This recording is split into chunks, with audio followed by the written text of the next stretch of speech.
Before I begin, I too would like to start by offering my prayers and condolences to those who were killed in last night's horrific crash.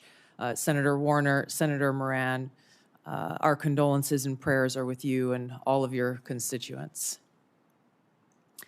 Again, Chairman Cotton, Vice Chairman Warner, and all of the members of the committee, it's an honor to be here before you today. I've appreciated the opportunity to meet with so many of you and address your questions and concerns before today's hearing. I know they've gone, but I'm grateful to Senators Burr and Ernst for their trust and their confidence in taking time to join us here today. To my husband, Abraham, my family, friends, fellow veterans, Medal of Honor recipients, and patriots, thank you for your love and support. I'm honored and grateful to President Trump for his trust and confidence in nominating me to serve our country as the Director of National Intelligence at a time when trust in the intelligence community, unfortunately, is at an all-time low. Chuck Schumer admitted a few years ago, quote, "You take on the intelligence community, they have 6 ways from Sunday at getting back at you." For too long, faulty, inadequate, or weaponized intelligence have led to costly failures and the undermining of our national security and God-given freedoms enshrined in the Constitution. The most obvious example of one of these failures is our invasion of Iraq based upon a total fabrication or complete failure of intelligence. This disastrous decision led to the deaths of tens of thousands of American soldiers, millions of people in the Middle East, mass migration, destabilization, and undermining of the security and stability of our European allies, the rise of ISIS, strengthening of al-Qaeda and other Islamist jihadist groups, and strengthening Iran. Here are just a few other examples. The American people elected Donald Trump as their president not once but twice, and yet the FBI and intelligence agencies were politicized by his opponents to undermine his presidency and falsely portray him as a puppet of Putin. Title I of FISA was used illegally to obtain a warrant to spy on Trump campaign advisor Carter Page, using a Clinton campaign-funded false dossier as their so-called evidence.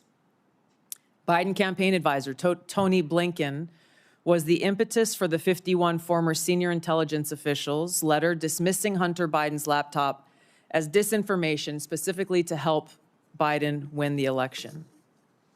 Former DNI James Clapper lied to this committee in 2013, denying the existence of programs that facilitated the mass collection of millions of Americans' phone and internet records, yet was never held accountable. Under John Brennan's leadership, the CIA abused its power to spy on Congress, to dodge oversight, lied about doing it until he was caught, and yet has never been held responsible.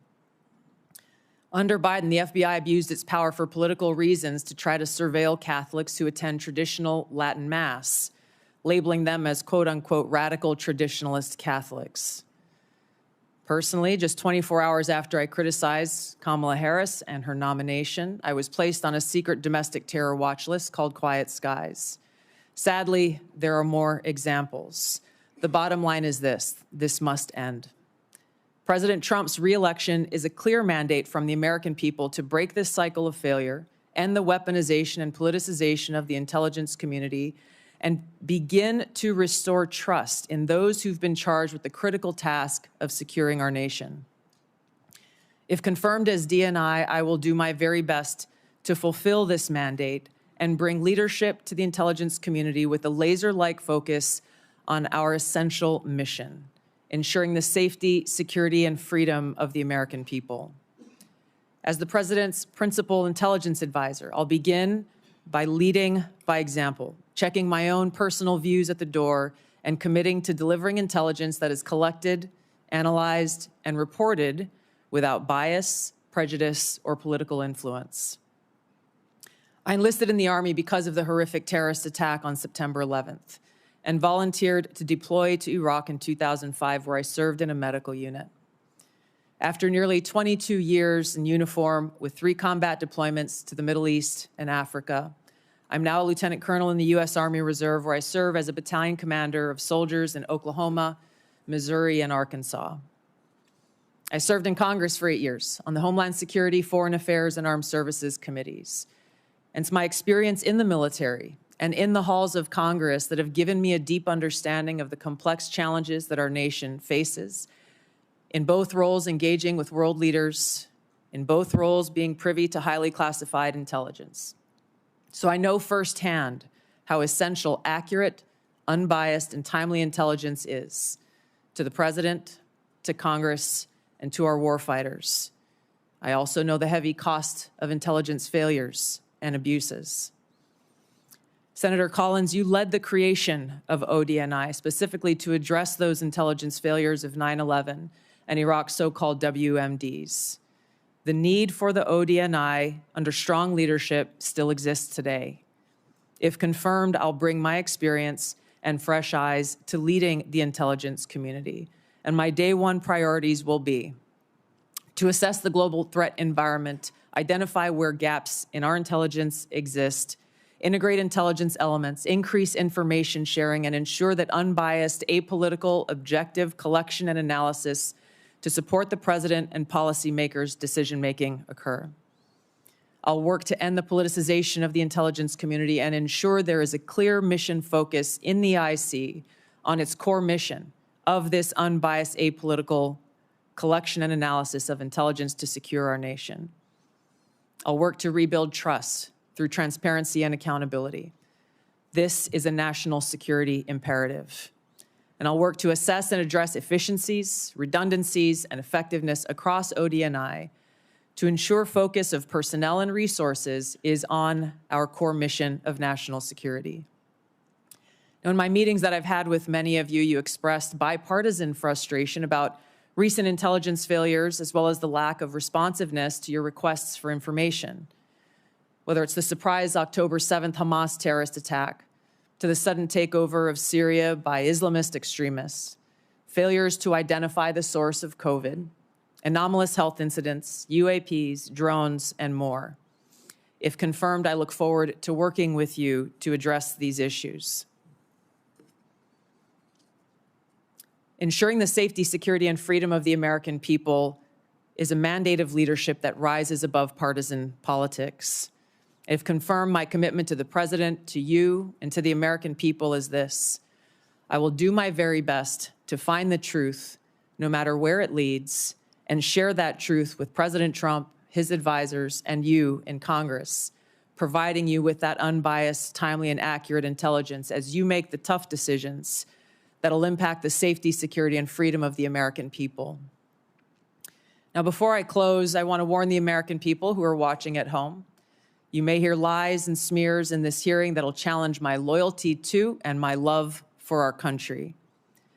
Those who oppose my nomination imply that I am loyal to something or someone other than God, my own conscience, and the Constitution of the United States, accusing me of being Trump's puppet, Putin's puppet, Assad's puppet, a guru's puppet, Modi's puppet, not recognizing the absurdity of simultaneously being the puppet of 5 different puppet masters.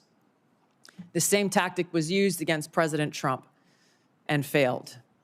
The American people elected President Trump with a decisive victory and mandate for change. The fact is, what truly unsettles my political opponents is I refuse to be their puppet. I have no love for Assad or Gaddafi or any dictator. I just hate Al-Qaeda. I hate that we have leaders who cozy up to Islamist extremists, minimizing them to so-called rebels.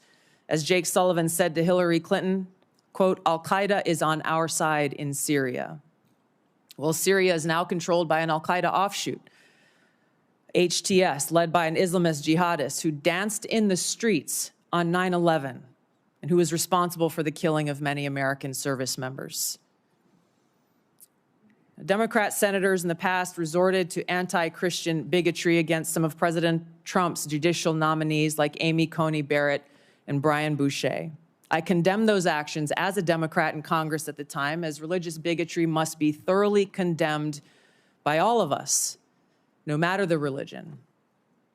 Unfortunately, there are some Democrat senators who still don't understand the principle of freedom of religion and Article 6 of the Constitution. Quote, no religious test shall ever be required as a qualification to any office or public trust under the United States.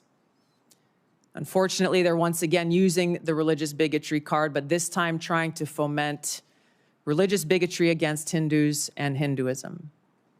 If anyone is sincerely interested in knowing more about my own personal spiritual path of Hinduism, I welcome you to go to my account on X, where I'll share more on this topic.